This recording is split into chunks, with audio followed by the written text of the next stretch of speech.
जिस तरीके से पूरे जिले में इस वक्त मानसून जो है वो पूरे प्रगाढ़ स्थिति में बना हुआ है और हर जगह बारिश हो रही है। मूसलाधार बारिश से जगह जगह जल जमाव वाली स्थिति बनी हुई है। तो सबसे पहले अब हम आपको 4 तस्वीरें दिखाने जा रहे हैं और ये 4 तस्वीरें ये बता रही हैं कि जो मूसलाधार बारिश है उसके बाद से जो शहर की जो स्थिति बनी हुई है वो बिल्कुल तालाब में तब्दील हो चुकी है। तो जिले में लगातार हो रही मूसलाधार बारिश से जनजीवन जो है वो पूरी तरीके से प्रभावित दिख रहा है। और पहली जो तस्वीर आप देख रहे हैं वो आगरा की तस्वीर है, जहां जल जमाव की जो स्थिति बनी हुई है वो आप देख रहे हैं कि किस तरीके से पूरा जो आगरा का जो क्षेत्र है वो तालाब में तब्दील हो गया है। दूसरी तस्वीर हम आपको राजधानी लखनऊ की दिखा रहे हैं, जो पूरे जल जमाव वाली स्थिति बनी हुई है और तमाम तरह की परेशानियां जो है वो खड़ी होती हुई नजर आ रही हैं। और तीसरी तस्वीर जो है वो कानपुर की है और चौथी तस्वीर महोबा की है। महोबा की तस्वीर को थोड़ा सा ध्यान से देखिए क्योंकि ये है प्राथमिक स्कूल की ये तस्वीर है, जहां बच्चे जो हैं वो इस तालाब भरे पानी को एक तरीके से उनका स्विमिंग पूल एक तरीके से बन गया है। क्योंकि जो बारिश हुई है, बारिश के बाद प्राथमिक विद्यालय की ये तस्वीरें हैं, महोबा से ये तस्वीरें सामने आई हैं, जहाँ बच्चे जो है बड़े खुश है इस तालाब को पाकर, क्योंकि पूरी तरीके से स्विमिंग पूल बन गया है और लगातार जिस तरीके से बारिश हो रही है तो आम लोगों का तो जनजीवन अस्त व्यस्त हो गया है। लेकिन चौथी तस्वीर बहुत ही मजेदार है क्योंकि बच्चे जो है वो बहुत खुश है इस मूसलाधार बारिश के बाद से। तो अब बात आती है कि बारिश तो हो रही है और बारिश के बाद से जो प्रशासनिक जो आला अधिकारी हैं, जो नगर निगम है, वो कहाँ चला जाता है। क्योंकि जब बारिश होती है तो बारिश के बाद जल जमाव वाली स्थिति बनती है, यानी कि सारे जो ब्लॉकेज होते हैं वो ब्लॉक हो जाते हैं, पानी रिसाव होने की स्थिति बिल्कुल नहीं बनती है। तो ये जल जमाव वाली 4 तस्वीरें आपने अभी देखी, वो जल जमाव की स्थिति इसीलिए बनी क्योंकि नगर निगम ने जो लापरवाही बरती, जो उनको तैयारी करनी चाहिए थी मानसून से पहले, वो नहीं हो पाई। तो जनजीवन जो है वो पूरी तरीके से प्रभावित हुआ। तो स्कूलों में जो पढ़ने वाले बच्चे हैं वो भी परेशान हुए हैं, क्योंकि खासकर जब सरकारी विद्यालय की बात की जाती है तो वहाँ जो नौनिहाल दूर दराज से आते हैं अपने परिजनों के साथ पढ़ाई करने के लिए, तो उनको क्या मिलता है कि इस बारिश में वो बेंच में बैठे हुए भी नजर आते हैं। तो इस बारिश में सबसे बड़ी जो समस्या है स्कूल में जल जमाव, और जल जमाव के बीच बच्चों की पढ़ाई से लेकर यहाँ तक कि दोपहर में मिलने वाला जो मध्याह्न भोजन है, दोपहर का भोजन है, उसमें भी काफी दिक्कतें होती है।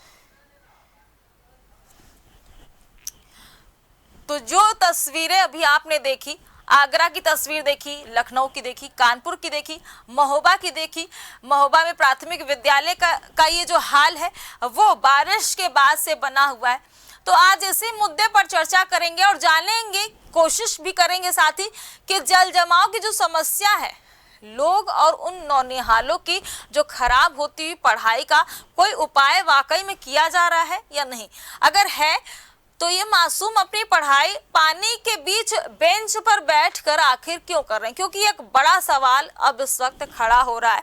क्योंकि लगातार जो है वो नगर निगम की तरफ, प्रशासनिक आला अधिकारियों की तरफ से इस बात की पुष्टि करती जा रहे थे उनकी बातें कि तमाम तरीके के हम प्रयास कर चुके हैं, जल जमाव की स्थिति नहीं होगी। शहर में इस तरह की व्यवस्था जो है वो बना दी गई है कि लोग जल जमाव वाली स्थिति से परेशान नहीं होंगे। लेकिन ये जो 4 तस्वीरें हैं वो पूरी तरीके से पोल खोलती हुई नजर आ रही है, क्योंकि जल जमाव जो है वो हर जगह देखा जा रहा है, तालाब बन गया है, तालाब में तब्दील हो गई है पूरे शहर के शहर। क्योंकि जो मूसलाधार बारिश है, अभी तो मानसून को आए हुए थोड़ा ही वक्त हुआ और सावन की शुरुआत हुई है, तो ये हाल है और ये तस्वीरें सामने आई हैं। और नौनिहाल जो है वो बच्चे जो प्राथमिक विद्यालय में पढ़ने जा रहे हैं, प्राथमिक विद्यालय में पढ़ने की बजाय वो पानी के बीच में बेंच पर बैठे हुए नजर आते हैं, वहां पर वो पढ़ाई करने के लिए मजबूर होते हैं। अब ऐसे में सवाल ये उठता है कि आखिर जो जिम्मेदार है, जो आला अधिकारी हैं, जो प्रशासनिक स्तर पर इन चीजों को देखते हैं, वो आखिर आंखें मूंदे हुए क्यों हैं? क्या उनको इन नौनिहालों की शिक्षा से कोई मतलब नहीं है? क्योंकि देखा जाता है कि सरकार की तरफ से फंडिंग हो जाती है, तमाम व्यवस्थाएं की जाती है, डिजिटल पढ़ाई को लेकर बढ़ावा दिया गया, झांसी की एक खबर आई थी, एआई के माध्यम से वहां टीचर के थ्रू पढ़ाई होती है। लेकिन अब ये जो दूसरी तस्वीर आ रही है जहां बच्चे जो हैं वो पानी के बीच में बैठ के पढ़ने के लिए मजबूर हो रहे हैं, दूर दराज से आते हैं शिक्षा प्राप्त करने के लिए, और ऐसे में जो लापरवाही है वो कहीं ना कहीं जो प्रशासनिक अमला है वो जिम्मेदार बनता है इसका, क्योंकि उन्हें इसकी देखरेख होनी चाहिए।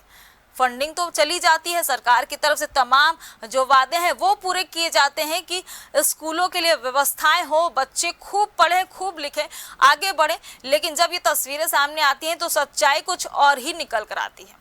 और फिलहाल जब बारिश अब शुरू हो चुकी है, मानसून अपने प्रगाढ़ रूप में है, तो अब ये जो तस्वीरें हैं वो पोल खोल रही हैं उन तमाम व्यवस्थाओं की जो कुछ समय पहले लगातार ये किए जा रहे थे कि इस तरीके की तस्वीरें इस बार सामने नहीं आएंगी। और हमने पूरी तैयारी कर ली है, जगह जगह सफाई हो चुकी है, लेकिन ये जो तस्वीरें अब सामने आई हैं वो सारी सच्चाई जो है वो इन तस्वीरों के माध्यम से बाहर आ रही है। और आज इसी विषय पर चर्चा करने के लिए हमारे साथ जगह जगह से संवाददाता भी जुड़ रहे हैं और उनसे जानेंगे भी कि वहां अभी क्या स्थिति बनी हुई है।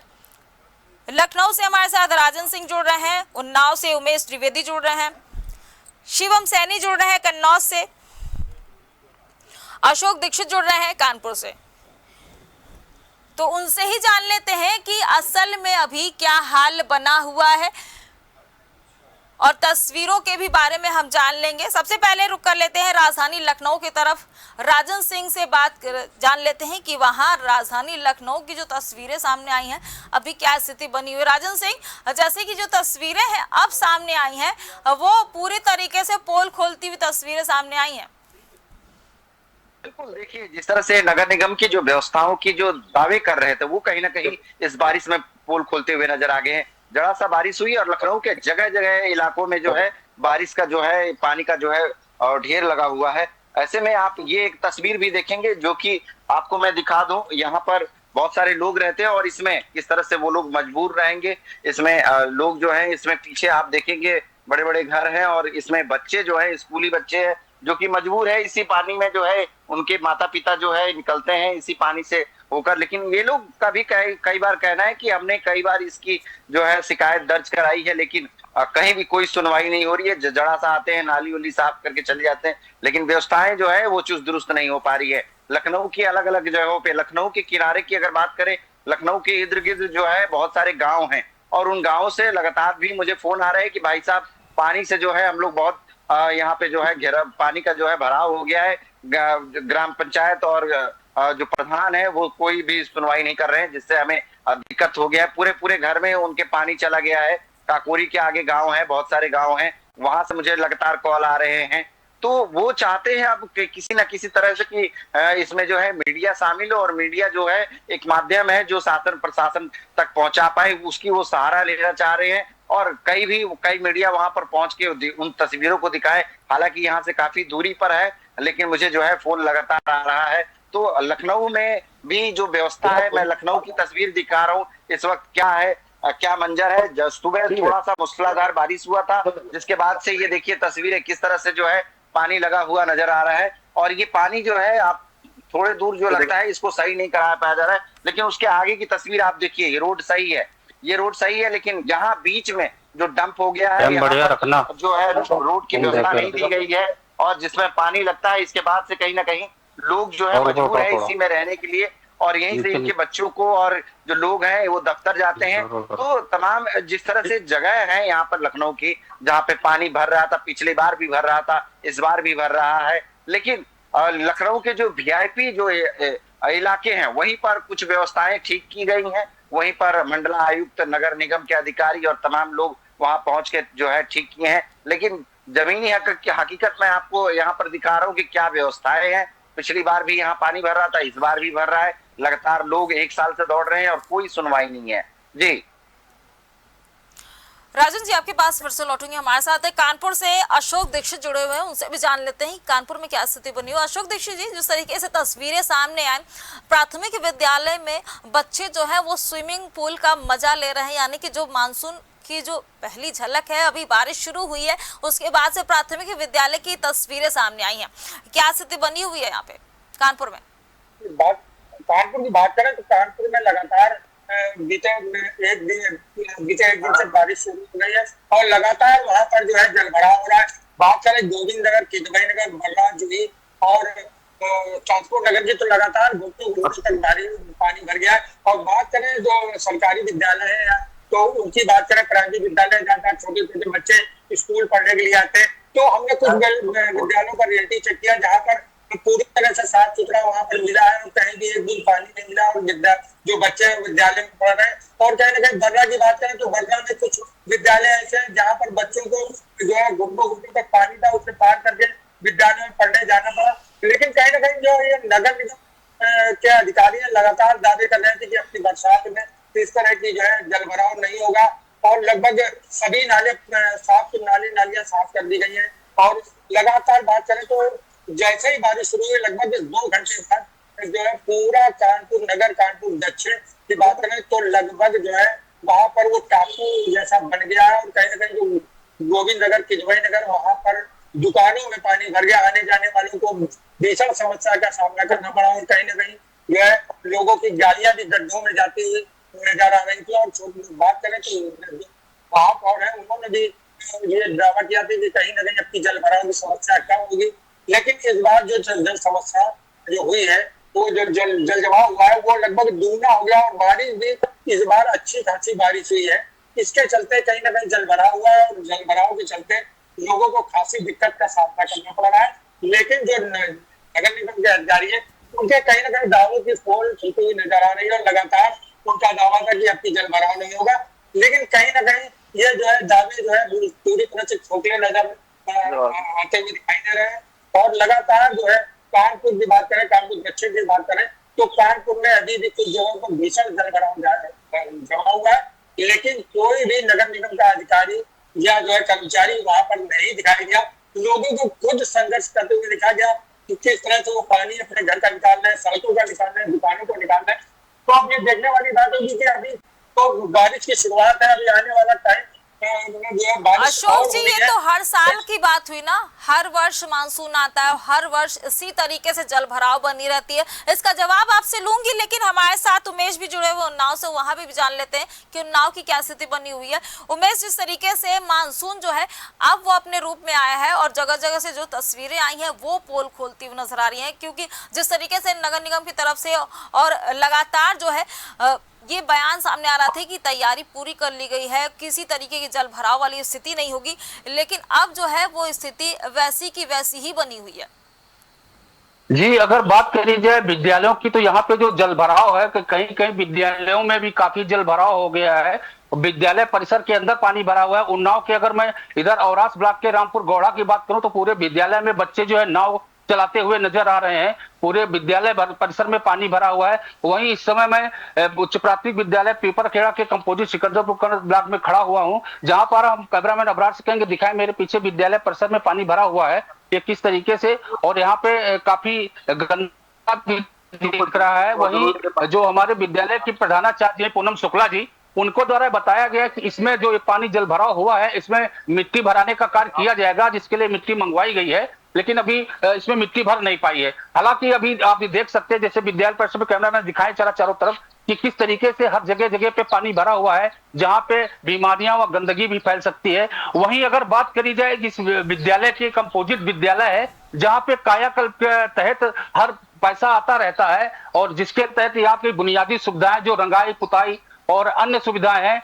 जिसके तहत विद्यालय का कायाकल्प करने का अभी पैसा आता है, लेकिन यहाँ की अगर स्थिति देखी जाए तो हमारे दाहिने तरफ में जर्जर भवन है जिसकी छत कैमरामैन से कहेंगे दिखाएंगे कि किस तरीके से जर्जर छत है। आप देख सकते हैं कई तस्वीरों में, और नीचे बरामदे में पानी भरा हुआ है, कक्ष संख्या 3 है, टपक रहा है बिल्कुल पानी, और बराबर यहाँ पे बच्चे पढ़ नहीं सकते हैं। और इस तरीके से विद्यालय परिसर का है। आप यहाँ देख सकते हैं कि कुत्ते भी टहल रहे हैं परिसर में, दिखाएं जरा, ये विद्यालय परिसर में कुत्ते भी टहल रहे हैं और इस तरीके से व्यवस्था है। और हमारे बगल में ये आंगनबाड़ी केंद्र है, कैमरामैन से कहेंगे दिखाएं आंगनबाड़ी केंद्र में देखता हूँ यहाँ पे मैडम है जिनसे मैं बात करने की ये तमाम जो तस्वीरें हैं क्या ब्लॉक शिक्षा अधिकारी इससे एकदम बिल्कुल नावाकिफ है, उन्हें कोई जानकारी नहीं है कि इस तरीके की जो स्थिति है वो बनी हुई है, बच्चे जो है वो पढ़ाई से दूर होते जा रहे हैं। जी बिल्कुल, आपका कहना ठीक है कि जो यहाँ के अधिकारी हैं उनको हमारे जो प्रधानाचार्य अभी पूनम शुक्ला जी द्वारा बताया गया कि मैंने उनको एक जर्जर भवन की जो बिल्डिंग जिसमें सरिया दिख रही है इसके लिए अवगत कराया गया है। वहीं जल भराव के लिए भी उन्होंने लेटर लिखा हुआ है, और लेकिन अभी उसका कोई जवाब इनके पास नहीं आया है, ना ही उनका प्रधानाचार्य जी का तो कहना है। आते हैं हमारे साथ शिवम सैनी भी जुड़े हुए हैं कन्नौज से, उनसे भी जान लेते हैं। शिवम, जिस तरीके की स्थिति अभी उमेश जी दिखा रहे थे कि वहाँ छतों से पानी टपक रहे हैं और बच्चे जहाँ पढ़ाई करते हैं उस परिसर में कुत्ते अभी घूम रहे हैं और बच्चे नाव चला रहे हैं, वहाँ क्या स्थिति बनी हुई है? देखिए, बिल्कुल आपको बता दें तो कन्नौज के जसोदा में मेरी मौजूदगी और यहाँ पर एक विद्यालय के बाहर हम मौजूद हैं जो कि पंडित दीनदयाल उपाध्याय राजकीय मंडल इंटर कॉलेज के नाम से विद्यालय है। और हमारे साथ आप स्कूल में पढ़ने वाले बच्चे हैं जो कि मौजूद है। एक बार हम अपने कैमरा पर्सन से कहेंगे कि इनके पैरों को दिखाने का कोशिश करें कि इनके पैरों में चप्पलें नहीं है। इसके पीछे की वजह क्या निकल कर सामने आ रही है? कहीं ना कहीं बच्चों का कहना है कि जिस रोड सर ये रोड है जिससे ये बच्चे अपने विद्यालय पहुंचते हैं, मगर क्योंकि यह काफी दिक्कतों का सामना करना पड़ता है। कहीं ना कहीं 700 मीटर की सड़क बनी हुई है। उस सड़क का हाल ये है कि जीटी रोड से विद्यालय तक जाने के लिए इन बच्चों की अपने हाथों में जूते और मोजों को पकड़ना पड़ता है, जिससे वह कॉलेज के अंदर पहुंचते हैं। फिर उसके बाद वे अपने जूतों को पहनते हैं। हमारे साथ बच्चे भी मौजूद हैं, इनसे हम बात करने का प्रयास करेंगे। कोशिश करिए। बिल्कुल, क्या नाम है आपका? दीपिका। आप लोग पैर में चप्पल जूते क्यों नहीं पहने हुए हैं? नहीं पहनते हैं, हम लोग की बारिश होती है तो पानी इतना आता है बाहर, तो हम लोग पहन के आते हैं तो वहाँ से कर लेते हैं स्कूल तक, फिर पहनते हैं। तो पैरों में क्यों नहीं, क्या दिक्कत क्या आती है? पानी इतना ही भरा रहता है, इसमें जूते भी भीग जाते हैं, मोजे भी भीग जाते हैं। क्या नाम है आपका? हमारा नाम अनुराधा है। अनुराधा, आपके शूज है जो भीगे हुए हैं, अंदर टीचर कुछ कहते नहीं क्या? पहनने के लिए स्कूल की स्थिति ऐसी है। क्या दिक्कत आती है? रोड पूरी पानी से भर जाती है और पूरी रोटी खराब है और नीचे है रोड। और क्या नाम है आपका? रंजना। आपके भी शूज भीगे हैं, क्या वजह है? यहाँ पानी इतना भरा है। लगभग कितनी मीटर की सड़क में कितनी पानी भरा रहता है? कब से समस्याएं हैं? तो अभी तक किसी जनप्रतिनिधि या प्रधान ने किसी पर ध्यान नहीं दिया। हमारे साथ स्कूल की छुट्टी हो चुकी है और आप ज्यादातर बच्चों के पैर में जूते की बजाय चप्पल देखेंगे। इसकी वजह इसके पीछे की यही बताई जा रही कि जो इस विद्यालय को जाने वाली सड़क है उस पर कहीं ना कहीं जल भराव की समस्या रहती है। कन्नौज में बल्कि 10 मिनट की बारिश हो या फिर 10 घंटे की बारिश हो, मगर उनसे भी थोड़ा बातचीत करने की कोशिश करिए, जानने की कोशिश करिए कि क्या इस तरीके की जो व्यवस्था है वो हर बार जो है वो तस्वीरें जो है हर बार इसी तरीके की रहती है, क्या व्यवस्थाएं की जाती है स्कूल की तरफ से? बिल्कुल बिल्कुल। सर, क्या नाम है आपका? राजकुमार। राजकुमार जी, इस विद्यालय के शिक्षक हैं आप? जी, मैं इसी विद्यालय। तो बच्चों के पैर में चप्पल हैं और कहीं ना कहीं उनके शूज भीगे हुए हैं, इसके पीछे की वजह क्या और क्या अभी तक आपने किस संबंधित कार्यों से अवगत कराया? विद्यालय की जो मेन रोड से विद्यालय की दूरी 700 मीटर है और बच्चे जो है प्रतिदिन इसी तरीके से जद्दोजहद करते हुए विद्यालय आते हैं। उसका कारण ये शासन का निर्देश है कि ऑनलाइन प्रेजेंटी होगी। अगर बच्चे प्रतिदिन विद्यालय नहीं आएंगे तो उनको अब्सेंट कर दिया जाएगा। तो मजबूरन बच्चे फिर आते हैं, उनको जैसे भी आना है जूते हाथ में पकड़ के आते हैं और यहाँ से जाने पर भी पानी से घुस जाते हैं। पूरी रोड जर्जर है। इसके लिए आला अधिकारियों को शिकायत की गई है, ऑनलाइन शिकायत की गई है, लेकिन अभी तक कोई सुनवाई नहीं है।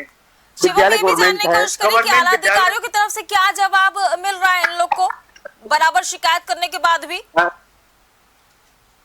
सर, आपने अधिकारियों से शिकायत की, क्या जवाब मिलता है आपको? क्या कहा जाता है? एक दूसरे को ऊपर टाल दिया जाता, पता किया जा रहा कि रोड प्रधान के द्वारा बनवाई गई है या PWD के द्वारा बनवाई गई, ये रोड तो आगे हम इस पे कार्य कर सकें।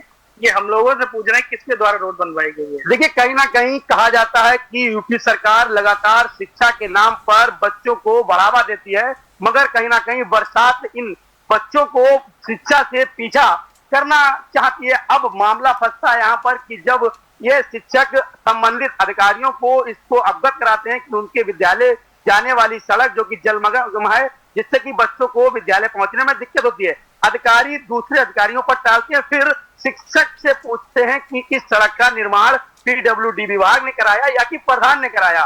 अब शिक्षक इसको पता करके जब अधिकारियों को बताएंगे तब कहीं ना कहीं इस विद्यालय का कल्याण हो सकता है। कहीं ना कहीं बच्चों की भीड़ आप हमारे पीछे देख सकते हैं कि लगातार जो कि विद्यालय की छुट्टी हो चुकी है और ज्यादातर बच्चों के जो शूज हैं वे भीगे हुए हैं और उनके पैरों में चप्पलें भी दिखाई दे रही हैं। और इस रोड से लगभग 5 से 6 गांव जो कि वह कनेक्ट है, वह लगातार यहाँ से आना जाना लोगों को बना रहता है। लोगों के लिए इस सड़क जो कि मुसीबत बन गई है। आगे कीचड़ की भी स्थिति है जिसमें बच्चों को कीचड़ से भी गुजरना पड़ता है। कहीं ना कहीं अब अधिकारी इस पर क्या संज्ञान लेते हैं, संबंधित शिक्षक ने इस पूरे मामले पर अवगत कराया है।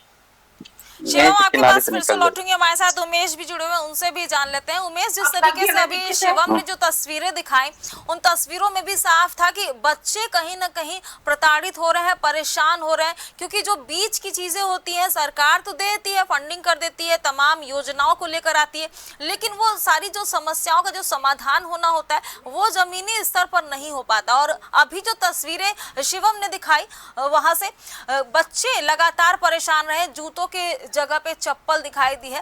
तो उमेश जी, वहां पर जो ब्लॉक शिक्षा अधिकारी हैं उनका क्या कोई पक्ष अभी तक सामने आया है कि जिस तरीके जो आपने तस्वीरें दिखाई उसमें भी स्थिति कोई सही नहीं नजर आ रही है?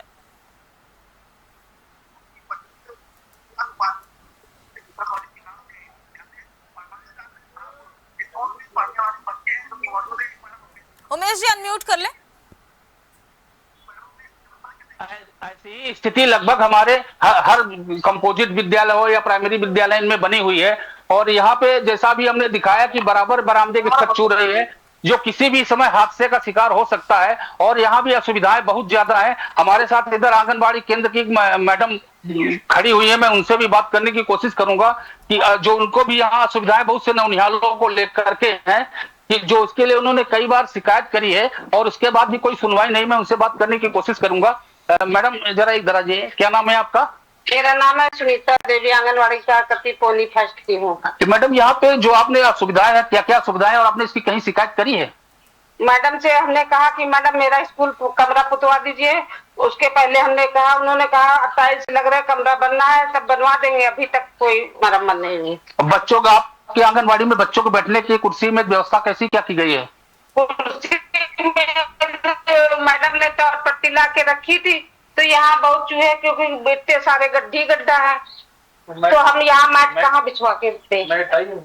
हाँ, मैट दी है। ये आंगनबाड़ी कार्यकर्ती का कहना है कि इन्होंने कई बार यहाँ के प्रधानाचार्य को भी शिकायत किया है और मैट लाई गई है। उसके अलावा रूम में जो आप नौनिहाल बैठते हैं वहाँ कई गड्ढे हैं, बरसात का मौसम है जिसमें जीव जंतु भी छुपकर बैठ सकते हैं, लेकिन उनको बंद नहीं किया गया है। और जो अनियमितताएं देखी जाए तो ये पानी का जो भराव है इसकी वजह से गंदगी भी फैलने की समझाना, जैसे अभी आपने कैमरामैन ने दिखाया कि किस तरीके से कुत्ते भी टहल रहे हैं और गंदगी भी है। यहाँ के जो कार्यकर्ती बता रहे हैं। लौटूंगी, हमारे साथ अशोक भी जुड़े हुए हैं, उनसे भी जान लेते हैं। अशोक जी, जिस तरीके से शिवम जी ने तस्वीरें दिखाई, उमेश जी ने भी तस्वीरें दिखाई, उसमें जो प्राथमिक विद्यालय की जो तस्वीरें थी वो कुछ और ही बयां कर रही थी, यानी कि जो स्थिति है वो पूरी तरीके से खस्ता हाल है। ये बात करें तो लगातार जो प्राइमरी विद्यालय है उनकी जो खस्ता हाल में लगातार जो वहाँ टीचर्स वगैरह है वो पढ़ाने लगातार जो है जो अधिकारी है अपने उसे गुहार में लगाते हैं कि कहीं ना कहीं जो कमरे हैं या बेंचे हैं उस तरह का चीज रखा जाए और जो जर्जर कमरे हैं उनको ठीक कराया जाए। लेकिन कहीं ना कहीं जो अधिकारी है उनकी लापरवाही के चलते इस तरह के काम नहीं हो पाते। और जहाँ पर जो कुछ प्रमुख विद्यालय है जिनको पूरी तरह से मेंटेनेंस करा दिया गया और लगातार रंग रोगन करने के बाद बच्चे लगातार आ रहे हैं, जल भराव भी नहीं हो रहा है। लेकिन कानपुर दक्षिण या पूरे कानपुर नगर की बात करें तो लगभग 70% विद्यालय ऐसे हैं जहां पर जो है इस तरह की समस्याएं लगातार सामने आ रही है। और कहीं ना कहीं जो अधिकारी उनकी ढीलाहवाई के चलते कहीं ना कहीं जो बच्चे हैं इस तरह की जो है बरसात हो या गर्मी हो या जाड़ा हो तो इस तरह की समस्याओं से बच्चों को बिल्कुल बिल्कुल। अशोक जी आपके पास फिर से लौटूंगे। हमारे साथ राजन भी जुड़े हुए हैं लखनऊ से, उनसे भी जान लेते हैं। राजन जी, जिस तरीके से ये जो 3 तस्वीरें आई सामने, उमेश जी ने जो तस्वीरें दिखाई और साथ ही शिवम ने जो तस्वीरें दिखाई, बच्चे कितना ज्यादा प्रभावित हो रहे हैं। और अब राजधानी लखनऊ में जिस तरीके से जल जमाव वाली स्थिति बनी हुई है, कहा जा रहा है कि वो VIP एरिया है, तो कहाँ जाते हैं सारे जो दावे किए जाते हैं, बराबर हर सीजन की बात होती है, हर साल मानसून आता है और इसी तरीके से स्थितियां ऐसी जस के तस बनी रहती हैं। बिल्कुल, देखिए ये भी एक VIP ही जगह है जहाँ पे कई इंजीनियर और डॉक्टर के यहाँ पे घर हैं, कोई जो है रिटायर अधिकारी हैं, तमाम यहाँ पे, और उनके बच्चे वो जब यहाँ स्कूल जाना होता है तो वो अपने बच्चों को जो है गोदी में उठाते हैं और पैदल जो है अपने पैंट को ऊपर करके और निकलते हैं और यहाँ तक जो है छोड़ के फिर स्कूल जाते हैं। तो कहीं ना कहीं इसी तरह जो लखनऊ के अलग अलग जगहों पे जो पानी भरा हुआ है वो व्यवस्था बिल्कुल चौपट हो चुका है। जो जिस तरह से नगर निगम की जो दावे थे कि कहीं ना कहीं कि इस बार इस तरह से स्थितियां जो है उत्पन्न नहीं होगी, लेकिन कहीं ना कहीं ये देखने के लिए मिल रहा है और कई जगह रोड जो है धंसते हुए नजर आए थे। हालांकि उसको तो रिपेयर कर लिया गया था जल्द से जल्द वहां पर जो है मिट्टी का भराव करके तुरंत रोड बना दिया गया था। लेकिन जिस तरह से हर बार कहीं ना कहीं स्थितियां जो है अब बारिश के बाद खुलकर दिखता है कि किस तरह से जो है पानी का भराव हो रहा है। कई लोग कहते हैं कि पिछली बार भी ये स्थिति थी, इस बार भी, तो यानी कि जो काम जो है नगर निगम का, अगर ये जोन 6 में आता है, जोन 6 में ये पारा क्षेत्र है जहां पर ये डिप्टी खेड़ा है और इस क्षेत्र में इस तरह से जो है अलग अलग जगहों पे पानी का भराव है और जो कि कई बार स्थानीय लोगों ने जोनल अधिकारी से लेकर जोन 6 से और यहाँ के जो पार्षद हैं उनसे भी लिखित में शिकायत दर्ज कराए हैं, लेकिन बस आश्वासन ही मिल रहा है। लेकिन उनको इस तरह से राजन जी, जिस तरीके से तस्वीरें जो सामने आई हैं उनसे बस यही समझ में आता है कि आप वादे तो बहुत करते हैं लेकिन जब काम की बात आती है तो सारी चीजें मटियामेट होती हुई नजर आती है। राजन जी, आपके पास फिर से लौटूंगी। हमारे साथ शिवम भी जुड़े हुए हैं, शिवम से भी जान लेते हैं। शिवम, जिस तरीके से अभी आपने तस्वीरें भी दिखाई, बच्चों से बातचीत भी की, अभी जानना चाहूंगी ये बच्चे कितनी दूर से आते हैं स्कूल यहाँ पढ़ने के लिए? देखिए, बिल्कुल आपने सही सवाल किया। बच्चे कहाँ से पहुंचते हैं विद्यालय, इसकी जानकारी मैंने अभी यहाँ के शिक्षक की है। तो कहीं ना कहीं शिक्षक का कहना है कि जो बच्चे हैं वह लगभग 10 किलोमीटर की रेंज के रहने वाले हैं। इस विद्यालय से 10 से 15 किलोमीटर के क्षेत्र में जो गाँव पड़ते हैं उस गाँव से बच्चे इस विद्यालय पहुंचते हैं। मगर बच्चे जो घर से निकलते हैं वह ये सोच कर निकलते हैं कि हम अपने विद्यालय पहुंचेंगे और वहां से कुछ अच्छा सीख कर आएंगे। मगर जब वह विद्यालय पहुंचने वाले होते हैं तो उससे पहले 700 मीटर की जो सड़क विद्यालय तक बनी हुई है उस सड़क पर पानी देखकर बच्चे अपनी सारी शिक्षा भूल जाते हैं, क्योंकि उन्हें उन पानी में जब घुसना पड़ता है तो कहीं ना कहीं उन्हें अपने पैरों को जो जूते घर से पहन कर आते हैं, जो मोजे घर से पहन कर आते हैं, उन मोजे और जूतों को उतारना पड़ता है। फिर उसके बाद वह अपने जूते और मोजे हाथ में पकड़े, फिर वह विद्यालय पहुंचे, फिर अपने शिक्षकों की डांट खाएं, क्योंकि कहीं ना कहीं शिक्षक कहीं ना कहीं उन पर एक चिल्लाट जो कि सही और गलत दोनों तरह से देखा जाए तो सही भी है और गलत भी है, क्योंकि शिक्षक नंगे पांव जब विद्यालय पहुंचता है तो कहीं ना कहीं स्कूल पर सवाल खड़े होते हैं। स्कूल पर सवाल ब्लॉक शिक्षा अधिकारी को नहीं नजर आती है जब बच्चे इतनी दूर से आते हैं पढ़ने के लिए और ऐसे में जूतों के जगह चप्पल में वो स्कूल पहुंच रहे हैं और पानी के बीच में बेंच में बैठकर पढ़ाई करने को मजबूर होते हैं। जो अधिकारी जब किसी विद्यालय में पहुंचते हैं तो वह कहीं ना कहीं दिन बरसात के होते हैं, क्योंकि वहां पर जब बरसात का कारण नहीं होता है तो रोडें सही रहती हैं। मगर जब बरसात का सीजन रहता है कहीं ना कहीं विद्यालय में कई बार कन्नौज के जो शिक्षा विभाग के अधिकारी हैं वह पहुंचे कार्यक्रमों में, मगर उस समय रोडों की हालात ठीक हुआ करते थे। जब हालात गंभीर हैं तो किसी भी अधिकारी की इन रोडों पर और इस विद्यालय पर नजर नहीं पड़ती है। कहीं ना कहीं इसका कारण यही है कि यही तो वक्त था, यही तो समय था जब अधिकारियों को खुद आके देखना चाहिए कि उनके विद्यालय की क्या स्थिति है, बच्चे कहाँ से आ रहे हैं, किस स्थिति में पढ़ाई कर रहे हैं। यही तो वक्त था देखने का अधिकारियों का। खैर, ये एक बड़ा सवाल है कि अधिकारी जो है वो आंख मूंदे हुए बैठे हुए हैं, चीजों को देखना नहीं चाहते हैं। आप चारों का हमारे साथ जुड़ने के लिए बहुत बहुत शुक्रिया पब्लिक अड्डा में, और तमाम जगहों से तस्वीरें दिखाने के लिए बहुत शुक्रिया। तो आज हम बात करते हैं पब्लिक अड्डा में जिस तरीके से मानसून जो है वो कहर बरपा रहा है और जगह जगह से जो तस्वीरें आई और खास तौर से वो तस्वीरें जो बच्चों के प्राथमिक विद्यालय की थी, जहाँ शिक्षा ग्रहण करने बच्चे जाते हैं और बदले में उन्हें ऐसी जगह पर बैठकर पढ़ना होता है, मजबूर हो जाते हैं ऐसी जगह पढ़ने के लिए जहां पानी के बीचों बीच में बैठते हैं, पढ़ाई करते हैं। लेकिन ऐसे में अब वो अधिकारी कहाँ गए, वो तमाम वादे कहाँ गए, ये तो देखने वाली बात होगी कब वो आंखें खुलेंगी, कब वो अधिकारी जाग उठेंगे, जब इन व्यवस्थाओं को सही तरीके से ढाल देंगे।